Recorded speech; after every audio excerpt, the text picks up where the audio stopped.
Hi friends, எல்லோருக்கும் வணக்கம். இன்னைக்கு நான் விளாக் பார்க்க போறேன்னா ரொம்ப ஈஸியாக டக்குன்னு ஒரு செய்யலாம் சிக்கன் பிரியாணி செய்ய போகிறேன். ஒரு அரை கிலோ கணா கம்மியாகவே எடுத்துருக்கிறேன். நான் இது 350 கிராம் தான் அரிசி இருக்கும். நம்ம சிக்கன் நிறைய எடுக்கணும், அரிசி கம்மியாக இருந்தால் டேஸ்ட் நல்லா இருக்கும். நான் அரை கிலோ சிக்கன் எடுத்துருக்கேன். இதுக்கு ஒரு 400க்கும் கம்மியாக தான் இருக்குது, கொஞ்சம் 350 கிராம் அப்படிதான் இருக்கும் அரிசி. இப்போ இதுக்கு தேவையான பொருள் என்னன்னா, இது தாளிக்கிறதுக்கு பட்டை லவங்க ஏலக்காய், இது ஒரு பிரிஞ்சி இலை, அப்புறம் ஒரு 4 வெங்காயம் ஸ்லைஸ் பண்ணி வச்சிருக்கேன். மீடியம் சைஸ் ஒரு 4 வெங்காயம், மீடியம் சைஸ்ல ஒரு 3 தக்காளி, கொஞ்சோண்டு புதினா, கொஞ்சம் கொத்தமல்லி, ஒரு 3 பச்சை மிளகாய், ஒரு 2 ஸ்பூன் இஞ்சி பூண்டு பேஸ்ட். 2 ஸ்பூன் போதும். நம்ம சிக்கன்ல போட்டுக்கணும் இஞ்சி பூண்டு பேஸ்ட். சிக்கன்ல கொஞ்சோண்டு தயிர் ஏன் போடுறோம்னா கொஞ்சம் சாஃப்ட்னஸ் வரும் கறி, அதுக்காக மிளகாத்தூள், மஞ்சத்தூள், உப்பு, வெறும் மிளகாத்தூள் போட்டுக்கோங்க, அதான் நல்லா இருக்கும். மிளகாத்தூள், மஞ்சத்தூள், உப்பு, கொஞ்சோண்டு இந்த கறிக்கு தேவையான அளவுக்கு இஞ்சி பூண்டு பேஸ்ட், அவ்வளவுதான். காரம் உங்களுக்கு ஏற்ற மாதிரி போட்டுக்கோங்க. நான் ஒரு 1.5 டீஸ்பூன் போட்டிருக்கிறேன். இதுல ஒரு 2 ஸ்பூன் இஞ்சி பூண்டு பேஸ்ட், 2 ஸ்பூன் போதும். நம்ம சிக்கன்ல போட்டுக்கணும் இஞ்சி பூண்டு பேஸ்ட். சிக்கன்ல கொஞ்சோண்டு தயிர் ஏன் போடுறோம்னா கொஞ்சம் சாஃப்ட்னஸ் வரும் கறி, அதுக்காக மிளகாத்தூள், மஞ்சத்தூள், உப்பு, வெறும் மிளகாத்தூள் போட்டுக்கோங்க, அதான் நல்லா இருக்கும். மிளகாத்தூள், மஞ்சத்தூள், உப்பு, கொஞ்சோண்டு இந்த கறிக்கு தேவையான அளவுக்கு இஞ்சி பூண்டு பேஸ்ட், அவ்வளவுதான். காரம் உங்களுக்கு ஏற்ற மாதிரி போட்டுக்கோங்க. நான் ஒரு 1.5 டீஸ்பூன் போட்டிருக்கிறேன் இதுல. அப்புறமா தயிர், ஒரு 100 கிராம் தயிர், இது பிரியாணிக்கு. இது ரைத்தாக்கு, ரைத்தாக்கு பொடியா கட் பண்ணி வச்சிருக்கிறேன். இது வெள்ளரிக்காய், அப்புறம் வெங்காயம் 2 கட் பண்ணி வச்சிருக்கிறேன். இதுல கொஞ்சம் உப்பு, தயிர் போட்டு கலக்கலாம். இப்ப ஃபர்ஸ்ட் நம்ம அடுப்பு பத்த வைக்கிற முன்னாடி அரிசி கழுவிட்டு 2 வாட்டி கழுவிட்டு ஊற வச்சிடலாம். இந்த மிளகாத்தூள் தாங்க யூஸ் பண்றது. நான் வேற எந்த கலர் எல்லாம் யூஸ் பண்ண மாட்டேன். நான் ரெட் சில்லிக்கும் இந்த மிளகாத்தூள் தான் போடுவேன், நல்லா கலர் கிடைக்கும் நம்மளுக்கு. நம்ம வீட்டுல அரைக்கிற மிளகாத்தூள்னா போட்டா நல்லா இருக்காது, வெறும் மிளகாத்தூள் போட்டாதான் பிரியாணிக்கு நல்லா இருக்கும். நம்ம வீட்டுலன்னா எல்லாம் போடுவோம் இல்லையா, மிளகாத்தூள், மிளகா, அப்புறம் தனியா, அப்புறம் உளுத்தம்பருப்பு, சீரகம், அதெல்லாம் போட்டு அரைக்கிறோம் இல்லையா, அது பிரியாணிக்கு அவ்வளவு டேஸ்ட் கொடுக்காது. வெறும் மிளகாத்தூள் இதுதான் நான் யூஸ் பண்றது. காலி ஆயிடுச்சு.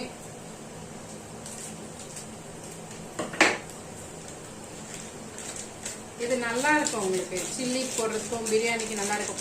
லாஸ்ட் டைம் எறா பிரியாணி செஞ்சேன் பாத்தீங்களா, லாஸ்ட் வீடியோல, சேம் அதே ப்ராசஸ் தான். நீங்க இது மாதிரி கறியை போட்டீங்கன்னா அது டேஸ்ட் கொடுக்காது. நீங்க இந்த மாதிரி மேக்னேட் பண்ணி வச்சுட்டு காட்டி நீங்க செஞ்சீங்கன்னா இதுல உப்பு காரம்லாம் நல்லா பிடிச்சி நல்லா இருக்கும். நம்ம இதுல போடுற காரமோட சரி, அப்புறம் தாளிக்கு சொல்ல பச்சை மிளகா போடுவோம், அவ்வளவுதான். இப்போ அடுப்பு பத்த வச்சுக்கலாம்.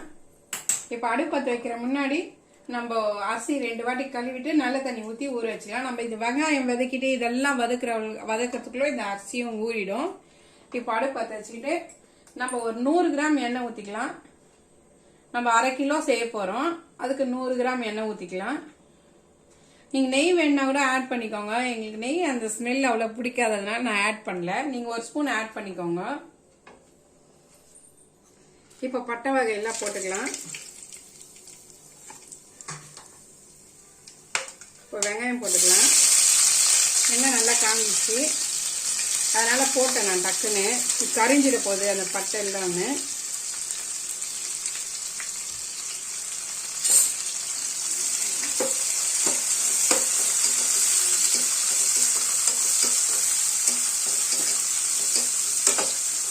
வெங்காயம் நல்லா காஞ்சிச்சு. நம்ம சும்மா ஒரு கைப்பிடி அளவு கொத்தமல்லி, அப்புறம் ஒரு கைப்பிடி அளவு புதினா பொடியா கட் பண்ணி வச்சு சேர்த்துக்கலாம். நம்ம இலையிலையா போட்டோம்னா தூக்கி போட்டுருவாங்க. இந்த மாதிரி ரொம்ப பொடியா கட் பண்ணி போட்டீங்கன்னா நம்ம வதக்கத்துலயே அது நல்லா தெரியாது நம்மளுக்கு.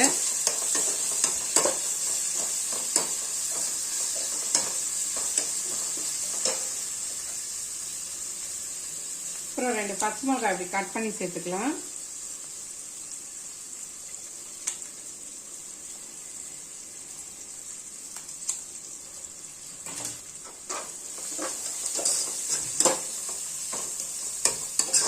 மிளகாத்தூள் ஒரு அரை ஸ்பூனுக்குன்னா கொஞ்சம் கம்மியா சேர்த்துக்கிறேன்.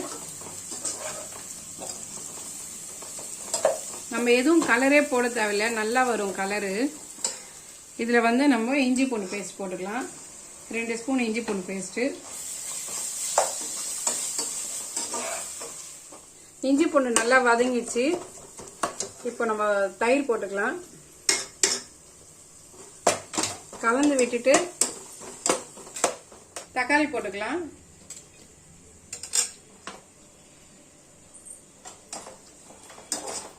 இது கலரி விட்டுட்டு இப்போ நம்ம இந்த மேரினேட் பண்ணி வச்சிருக்கோம் இல்லையா சிக்கனு, அது போட்டுக்கலாம். இந்த சிக்கன் கலந்து வச்சிருக்கோம் இல்லையா, இது போட்டுக்கலாம். இப்போ சிக்கன் போட்டுக்கலாம்.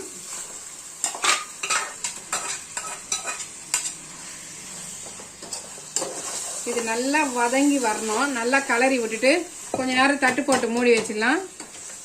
இதுலயே தண்ணி விட்டு வரும். இது நல்லா வெந்து வரணும். நம்ம தக்காளி எல்லாம் நல்லா மசியணும். அதுக்கப்புறமா நம்ம தண்ணி ஊற்ற சொல்ல பார்க்கலாம்.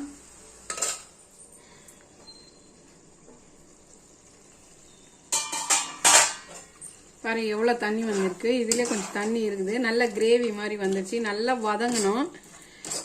நம்ம கறி போட்டுட்டு அப்பவே தண்ணி ஊத்திட்டா அந்த டேஸ்ட் நல்லா இருக்காது. இது நல்லா கிரேவியா வந்திருப்பாடு. இப்ப தண்ணி ஊத்தணும்னா நல்லா இருக்கும். அப்ப உப்பு காரம்லாம் நல்லா ஊறி இருக்குது அதுலயே.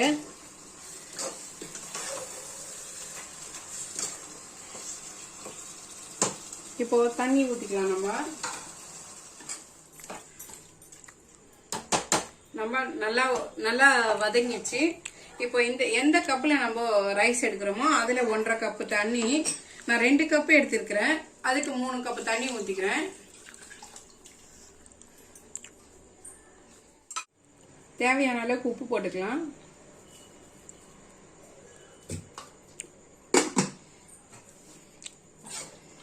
ஃப்ளேம் ஹைல வைக்கணும். இப்போ ஃப்ளேம் ஹைல வச்சுட்டு இது நல்லா கொதிக்கிட்டோம். கொதிச்சுட்டு நம்ம உப்பு காரம்லாம் டேஸ்ட் பண்ணி பார்த்துட்டு இந்த ஸ்டேஜில் நம்மளுக்கு காரம் கம்மியாக இருந்தாலும் உப்பு கம்மியாக இருந்தாலும் சேர்த்துக்கலாம். மூடி வச்சுக்கலாம். நல்லா கொதிக்கிட்டோம். தண்ணி கொதிக்குது நல்லா.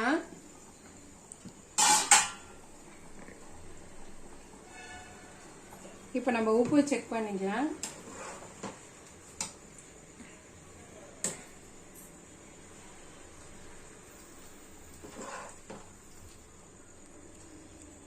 உப்பு காரம் எல்லாமே கரெக்டா இருக்கு.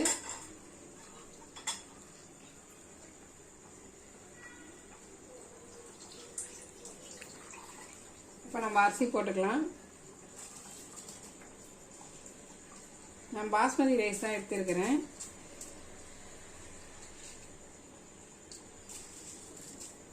நீங்க இந்த மெத்தட்ல செஞ்சு பாருங்க, நல்லா இருக்கும் பிரியாணி. நம்ம அந்த சிக்கன்லயே மிளகாத்தூள், மஞ்சத்தூள், உப்பு, அப்புறம் இஞ்சி பூண்டு பேஸ்ட் எல்லாம் போட்டு ஊற வச்சுட்டு நம்ம பண்றதுனால சப்புன்னு இருக்காது. எப்பவுமே பிரியாணியில இருக்கிற கறி வெள்ளையா சப்புன்னு இருக்கும். அதை போல இருக்காது. இது டேஸ்டும் நல்லா இருக்கும். நம்ம எறா பிரியாணி, மட்டன் பிரியாணி எது வந்தாலும் இதே மெத்தட் தாங்க. ஆனா மட்டன் பிரியாணி வந்து நம்ம ஃபர்ஸ்ட் வேக வச்சுக்கணும் மட்டனை. இது எறாவும் இதுவும் இப்படி மேரினேட் பண்ணி இதுல போட்டுடலாம். இப்போ அரிசியும் தண்ணியும் சேர்ந்த மாதிரி வரணும். அப்போ நம்ம தம் போட்டுக்கலாம். இப்போ மூடி வச்சுக்கலாங்க. ஹை ஃப்ளேம்லயே இருக்கட்டும். அதெல்லாம் சேர்ந்து ஒன்னா வந்ததோ அப்போ நம்ம தம் போட்டு தனியா வச்சுக்கலாம். இப்போ இது கொதிக்கிறதுக்குள்ள நம்ம என்ன பண்ணணும், இந்த பக்கம் பழைய தோசைக்கல் வச்சு சூடு பண்ணினேன். நல்லா ஹீட் ஆயிடுச்சு. அதே போல இது ஹீட் ஆகிறதுக்குள்ள இதுவும் தண்ணி சுண்ணின்னு வந்துடுச்சு பாருங்க.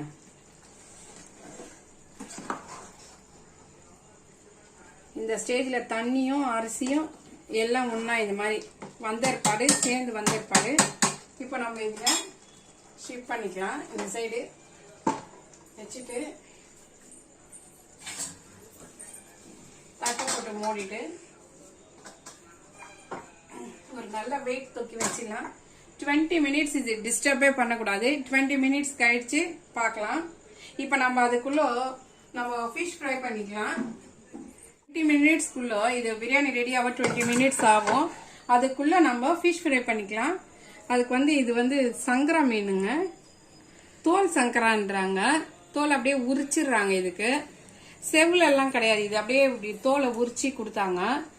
இதுல எதுவுமே போடல. ஏன்னா இதுலயே ரொம்ப மசாலா எல்லாம் போடுறோமா, நம்ம ஹெவியா பிரியாணி சாப்பிட சொல்ல. இது லைட்டா இருந்தா நல்லா இருக்கும், ரொம்ப மசாலா வேண்டாம் நாங்க. அதனால இதுல நானு இப்ப காமிச்சேன் இல்லையா வெறும் மிளகாத்தூள், அந்த மிளகாத்தூள், கொஞ்சோண்டு மஞ்சத்தூள், உப்பு, அப்புறம் புளிப்புக்காக கொஞ்சம் ஒரு 1/2 டீஸ்பூன் லெமன் தான் போட்டேன். இது 1 கிலோ ஃபிஷ். இது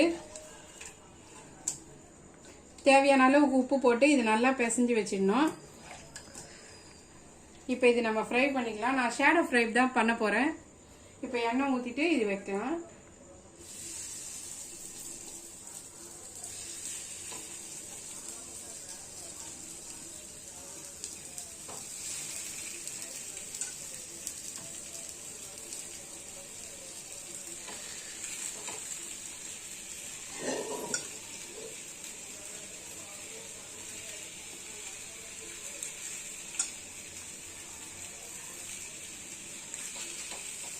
டுவெண்ட்டி மினிட்ஸ் ஆயிடுச்சு. இப்போ நம்ம தம் ஆஃப் பண்ணிடலாம். ஆஃப் பண்ணிட்டு உடனே திறக்க கூடாது. ஃபிஷ் ஃப்ரை பண்ணிட்டு ரெண்டும் ஒன்னா நான் பிளேட்ல வச்சு காமிக்கிறேன். 20 மினிட்ஸ் ஆயிடுச்சு. இப்போ ஓபன் பண்ணி பார்க்கலாம். Wow, super. இந்த மாதிரி குச்சி குச்சா நம்மளுக்கு மேல நின்றா பர்ஃபெக்டா வந்தது பிரியாணின்னு அர்த்தம். பாருங்க எவ்வளவு அழகா வந்திருக்கு.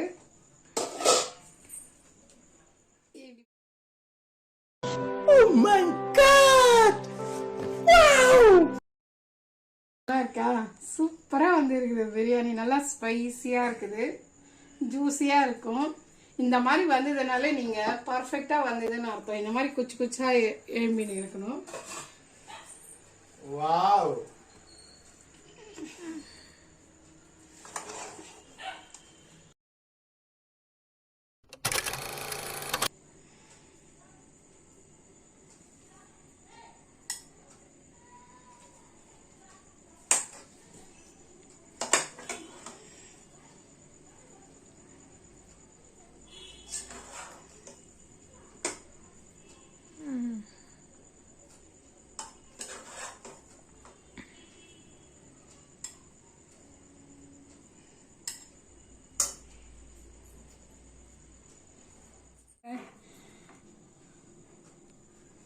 அவ்வளவுதாங்க. எப்படி இருக்கு பாருங்க. சிக்கன் பிரியாணி, அவிச்ச முட்டை, அவிச்ச முட்டை, மீன் ஃப்ரை, அப்புறம் ரைத்தா, ஆனியன் ரைத்தா. இந்த வீடியோ உங்களுக்கு பிடிச்சிருந்ததுன்னா லைக் பண்ணுங்க, ஷேர் பண்ணுங்க, கமெண்ட் பண்ணுங்க, மறக்காம சப்ஸ்கிரைப் பண்ணுங்க. தேங்க்யூ, பாய்.